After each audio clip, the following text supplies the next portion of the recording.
Several years ago, a hospital in London, England had a serious problem. It had one of the worst safety records of any hospital in the industrialized world.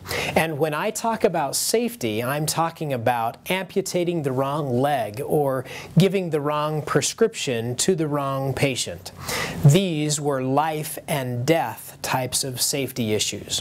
One weekend, one of the surgeons was watching NASCAR on TV and was impressed with the efficiency with which the pit crews worked to get the race car's tires, spark plugs, and other essential components changed so they could get the car back out on the track in record time. He wondered what would happen if the teams at the hospital could work in a similar way. So he called NASCAR headquarters and asked to speak to the best pit crew on the circuit. When he contacted them, he explained the nature of the problem they were having at the hospital and asked if they would come over and give them some pointers on how they could work more effectively together to raise their safety record and save lives. So the NASCAR pit crew went to London and observed for several days, after which they sat down with the leadership of the hospital and told them that if they, the pit crew, were to run their pit in the same way that the hospital was being run, the race car would never get back out onto the racetrack. What they identified as the major problem was critical information that was being dropped in the links when the patients were being moved from one department to the next. From the hospital room to pre-op, from pre-op to the OR, from the OR to post-op, and from post-op back to their room. In each case, important information was falling through the cracks, creating serious problems. So they went to work on the links, and the safety record showed the difference in their results. While there are not as many life and death situations in daily dentistry as there might be in an operating room, the same principle applies. Most of the critical information the patient has shared that everyone needs to know to help that patient accept treatment gets lost when the patient goes from one team member to the next. For starters, work on the relationship link at the beginning of the appointment. When the new patient arrives for the first time, the person who originally answered the phone and scheduled the appointment has the relationship with that patient. Have that person greet the patient when they come in if possible. Have the same person come out from behind the front desk and into the reception area and accompany the patient back to the clinical area and introduce the patient to the next team member who will be working with the patient.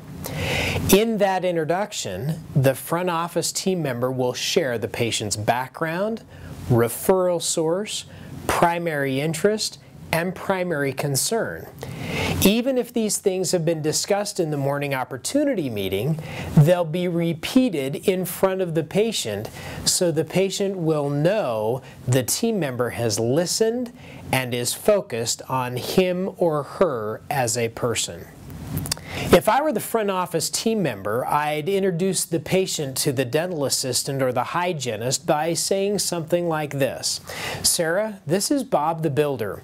Bob just moved here from Boston and works with our good friend Ed the electrician. Now, it's been a few years since Bob's been to the dentist, and he's very concerned about getting an update on his dental health.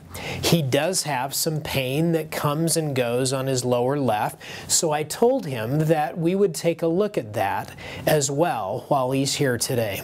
Bob, did I miss anything that we discussed?